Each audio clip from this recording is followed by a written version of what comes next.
revenir vers Chantal Vamio. Bonjour, bonjour. Vous êtes assistante pédagogique au lycée agricole de Bimao. Oui, c'est cela. Antoine Lescolan, vous êtes avocat au barreau de la Guadeloupe. Et Noélie Alvarade, vous êtes psychologue. Alors, aujourd'hui, on a décidé de parler du mal-être au travail. Parce que madame, il faut le dire, madame Chantal Vamio, depuis longtemps, on discutait de ça, du problème du harcèlement, parce qu'il y a beaucoup de questions qui se posent autour de ça. Et je pense que c'est un sujet qu'il fallait un peu aborder, parce que depuis quelque temps, dans les professions, aussi bien vers les femmes que vers les hommes aussi, il ne faut pas croire que ce sont seulement les femmes qui sont harcelées, les hommes le sont aussi. Et donc, c'est une question qui est... Je n'ai pas envie de dire tabou, mais enfin, on a du mal quand même à en sortir, quelquefois à en parler. Et justement, c'est la raison pour laquelle on va en parler. Alors, Chantal, merci. Qu'est-ce qui a fait que vous êtes, j'ai envie de dire, accroché à ce sujet? Je suis accrochée à ce sujet parce que ça fait exactement 3 ans et 4 mois que je suis dedans. Et que l'administration, donc l'administration qui me gère, le lycée agricole, la DAF, qui est notre autorité académique, et le ministère de l'Agriculture, ont perdu la mémoire. Donc j'ai été, c'est à croire que j'ai le profil de l'emploi pour tout ce qui est risques psychosociaux au travail, parce que c'est une situation que j'ai vécue entre 2011 et 2012. Sous un autre format. Et j'ai pu m'en sortir parce que le ministère m'avait entendu et ils ont déployé au sein de l'établissement une douzaine d'inspecteurs et aussi ils ont mis un médiateur pour pouvoir, à ma disposition, c'est le mot que je cherchais, pour pouvoir me canaliser, me demander, m'aider à attendre le temps que les 2 harceleurs ne soient plus au sein de l'établissement. D'accord. Il y a eu une accalmie pendant quelques années et il s'avère qu'en 2019, je me vois revivre cela avec un proviseur qui est arrivé en poste et qui avait un management vertical. Et le premier jour qu'il m'a reçu pour un entretien, parce que dans cet établissement, j'ai mis en place des projets qui font rayonner l'établissement, qui aussi permettent d'augmenter l'effectif de l'établissement. Et donc, j'ai été confrontée à ce monsieur et à premier entretien, j'étais... il m'a crié dessus et je ne comprenais pas parce que je ne le connaissais pas. Oui. C'est suivi 2-3 entretiens pour pouvoir lui exposer mon rôle au sein de l'établissement. Rebelote, ça c'est... il m'a encore crié dessus, il m'a balancé un papier au visage et je me suis contenue pour pouvoir ne pas agir comme lui physiquement. Donc j'ai pu me contenir et puis j'ai préféré partir. Et depuis que je suis partie, donc ça fait 3 ans... Comme vous dites partie, vous avez quitté l'emploi? J'ai attendu mon heure de sortie. Je sortais à 16 h ce jour-là. J'ai quitté l'établissement et je suis allée voir mon médecin qui m'a orientée vers le médecin du travail, qui m'a très bien reçue. Et ce monsieur, je lui dis merci aujourd'hui. Et qui lui-même m'a orientée vers un psychiatre pour pouvoir m'arrêter pour que je sois officiellement arrêtée et dans de bonnes conditions. Après, donc j'ai fait une demande d'accident de service parce que les médecins et le médecin du travail m'avaient dit que ça c'était un accident de service. Le proviseur de l'établissement a saisi la commission de réforme pour pouvoir statuer donc sur la demande, qui m'a donné un avis favorable depuis janvier 2019. Et mon dossier est resté gelé dans les placards. Personne ne s'occupait de mon dossier. Et je me suis vue payer à 50%. Un jour, je vais en ligne pour pouvoir imprimer ma fiche de paye. Je vois que je suis à demi-traitement et j'ai eu une espèce de chaleur qui m'est montée comme ça à la nuque et un mal de crâne pas possible. J'ai eu du mal à me calmer et à rentrer dans ma coquille pour pouvoir trouver les bonnes solutions et m'en sortir. Et donc, depuis... J'ai respecté chronologiquement la voie hiérarchique. J'ai envoyé des courriers, des recours, des mails, premièrement au lycée agricole, donc le proviseur de l'époque et sa chef de service. Personne n'a répondu. J'ai envoyé la même chose, les mêmes choses à la DAF. Il faut savoir que la DAF, représente l'autorité académique de l'enseignement agricole en Guadeloupe et délègue le chef de service du service du développement et de la formation pour pouvoir le représenter. J'ai fait la même chose. Personne n'a répondu. J'ai envoyé des demandes aussi au ministère, au bureau niveau du service de la paye et j'ai pris aussi la tâche du médiateur du ministère pour voir si j'allais pouvoir avoir gain de cause et au moins une réponse parce que personne ne m'a répondu. Donc, lorsque j'ai vu que j'ai fait tout ça, après 3 ans, qu'est-ce que j'ai fait? Au 1er janvier, j'ai eu la présence d'esprit de relayer l'information auprès du cabinet du ministre. J'ai saisi le ministre par le biais de son cabinet et aussi la presse s'en est saisie. Lorsque la presse est saisie donc, de la situation, tout le monde a recouvré la mémoire. À 20h40, je recevais un mail de l'autorité académique totalement fictionnel, avec des choses qui n'avaient rien à voir avec la situation. Donc, j'ai lu, j'ai relu et j'ai préféré ne pas répondre. J'ai juste mis une phrase très sage et je me suis dit que je ne vais pas débattre parce que c'est me battre avec le vent et puis rentrer dans leur jeu. Donc, je n'ai pas répondu. Mais il y a une chose qui m'a fait, il y a 2 choses qui m'ont fait très mal. Donc, lorsque je me suis vue à 50%, j'ai fait une demande d'aide auprès du ministère de l'Agriculture par le biais de l'assistante sociale. Ma demande a été rejetée. Ma demande a été rejetée et quelques temps après, il y a à peine quelques mois, je réalise que je n'avais pas de couverture sociale parce que le ministère avait tellement ponctionné sur ma paye avec des jours de carence, en veux-tu, en voilà, qu'il leur restait très peu d'argent à me donner pour pouvoir survivre. Et ils ont eu l'intelligence, entre guillemets, de ne pas payer ma mutuelle, parce que ma mutuelle est ponctionnée sur ma paye. Donc je me suis retrouvée sans mutuelle, tout en sachant que j'ai une maladie chronique et je me retrouve très souvent aux urgences de l'hôpital. Alors, imaginez un petit peu la suite. Alors, juste un mot avant que je donne la parole à la psychologue. Quelle est la situation aujourd'hui, au jour d'aujourd'hui? Alors, aujourd'hui, lorsqu'ils ont recouvré la mémoire avec l'article de presse, eh ben, j'ai appelé l'autorité académique aussi, parce que c'est quelqu'un avec laquelle j'avais travaillé au lycée agricole. À l'époque, elle était provisoire adjointe. Je lui ai dit les 4 vérités. Et ce support-là, dans l'article, plus l'intervention que j'ai faite auprès du ministre, parce que c'est le genre de choses qu'il n'aime pas recevoir au cabinet. Donc, le logiciel pour, par exemple, les certificats médicaux ont été remplis, tout a été fait. Et j'ai reçu exactement, il y a qu'un mois, après 3 ans et 4 mois, les arrêtés officiels du ministère qui me reconnaissent un accident de service. Mais jusqu'à présent, ma paye est à 50%. Donc on m'a dit on verra bien au mois de mars ou avril, on verra, on ne sait pas encore.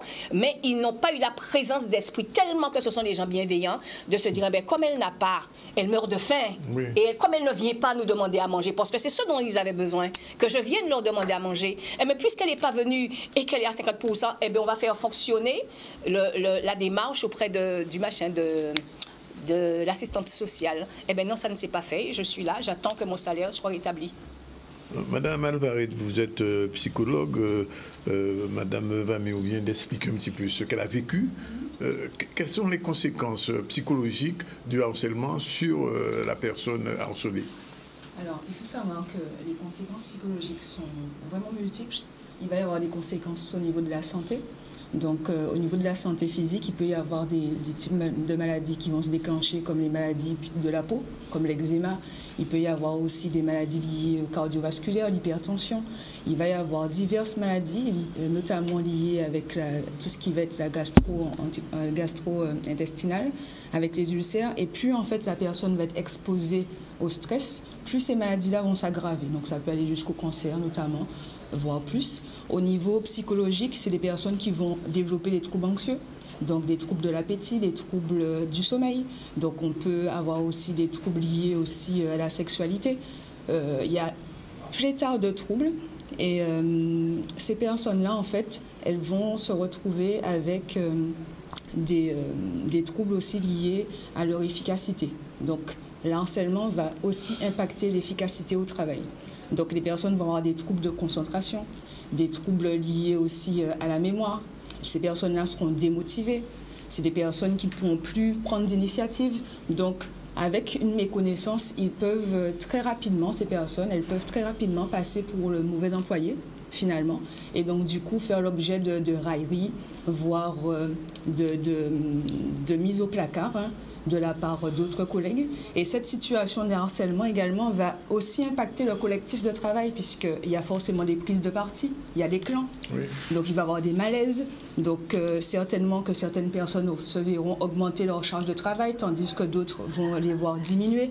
Donc en fait, le harcèlement va vraiment impacter toute la structure, tout l'établissement scolaire en l'occurrence, et sans compter la sphère familiale, puisque quand on est victime de harcèlement, on est beaucoup plus susceptible, on perd en estime de soi, on a une identité qui est détruite, donc ça peut créer aussi des difficultés au sein du couple.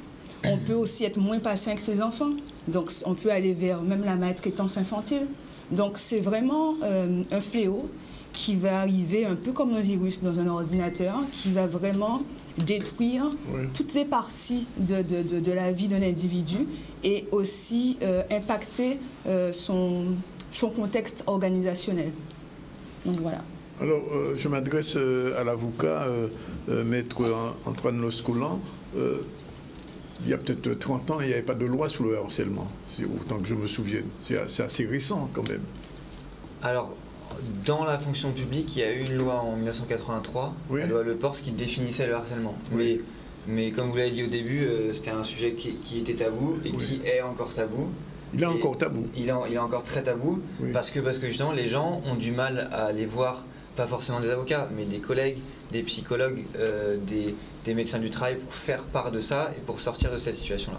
Et si je peux me permettre de revenir un peu sur la définition de ce harcèlement-là, c'est une définition qui est plurielle parce que, vous l'avez rappelé en début d'émission, ça peut toucher les femmes aussi, et dans ce cas-là, ça peut être un harcèlement sexuel, ça peut être un harcèlement moral, ça peut se passer au travail, dans le couple, et en fonction de ces différentes situations-là, il y a des textes de loi qui sont différents et des définitions qui divergent un peu. En l'occurrence, Madame Sévéamur, et d'ailleurs je la remercie pour son témoignage parce qu'on s'est rendu compte que, d'après ce que j'ai entendu, elle a peut-être autant souffert du harcèlement lui-même que de la bataille qu'elle a dû mener et qu'elle doit encore mener pour obtenir réparation du préjudice. Ce qui n'est pas le harcèlement, ce qui est la conséquence du harcèlement.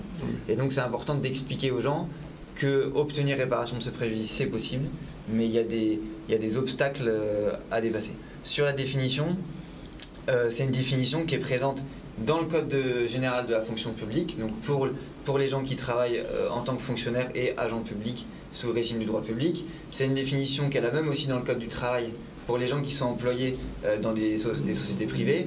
Et c'est la même définition qu'on va retrouver dans le Code pénal, là quand on passe devant un juge pénal et qu'on risque une sanction d'emprisonnement ou d'amende.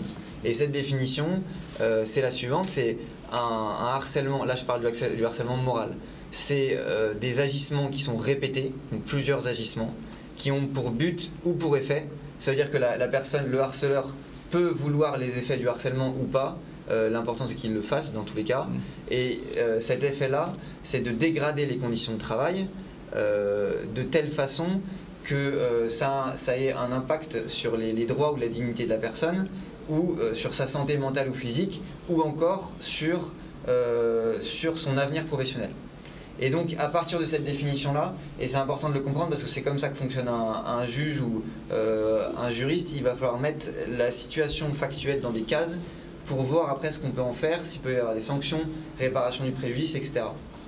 Et donc, de cette définition du harcèlement, on va devoir qualifier ce que sont les agissements répétés, par qui ils sont commis, et les conséquences de ces agissements-là.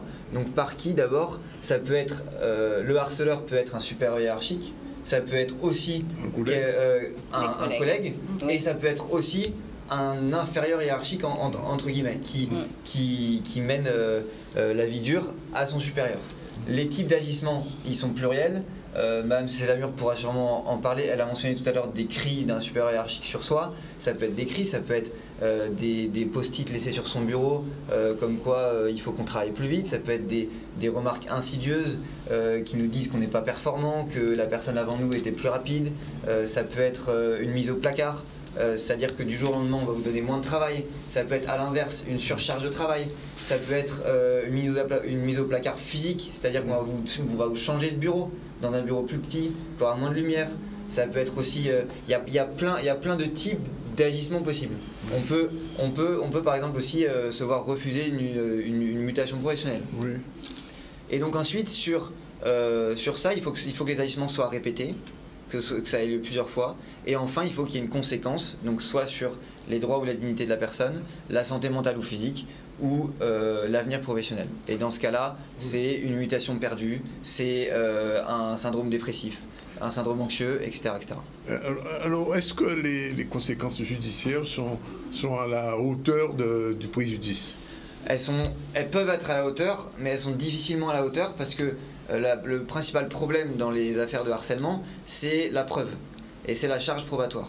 Oui. Et dans les dossiers de harcèlement qui sont bien construits, souvent c'est parce que la personne qui s'est faite harceler a réussi à trouver une oreille auprès de collègues qui l'ont compris, auprès de délégués syndicaux, oui. auprès de médecins du travail qui lui ont permis de construire son dossier. Et donc, elles vont pouvoir produire des attestations de collègues, des mails, des photographies, des post-it laissés, etc. Tout ça pour corroborer leur situation de harcèlement.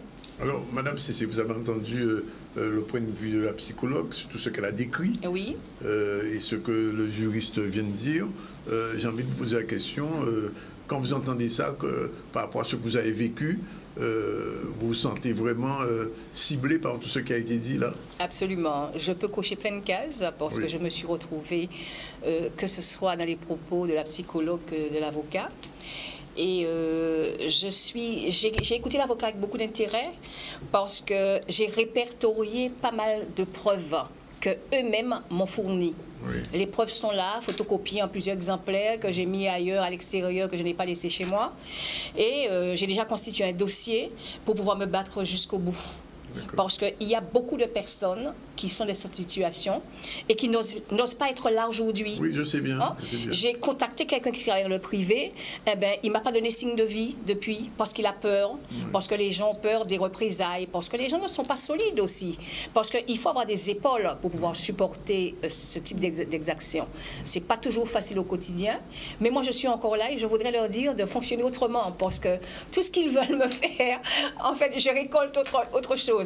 Donc, changer un petit peu de mode d'emploi parce que j'ai quelques kilomètres d'avance sur vous, messieurs. Alors, je vous pose une deuxième question.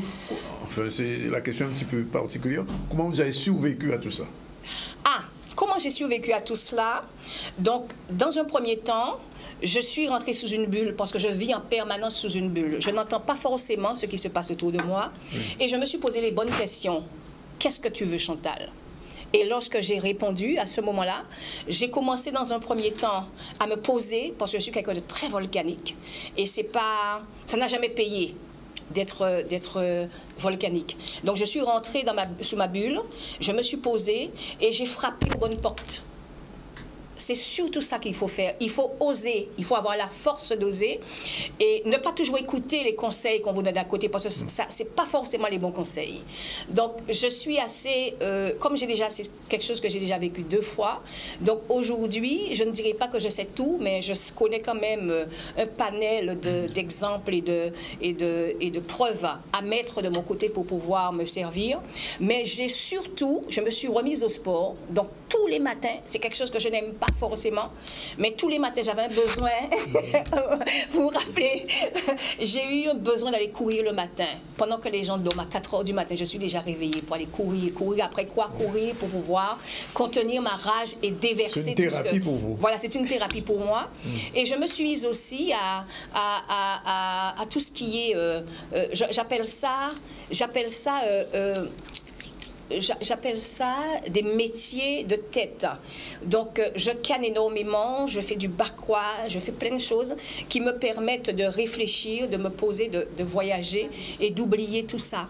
C'est dans ça qu'aujourd'hui j'ai trouvé ma thérapie. Et j'ai entendu qu'il y a des psychologues. Oui, je vous prie de m'excuser, madame, mais il faut tomber sur le bon psychologue. Oui. Il faut tomber sur le bon. Et on ne sait pas toujours lequel qui est le bon.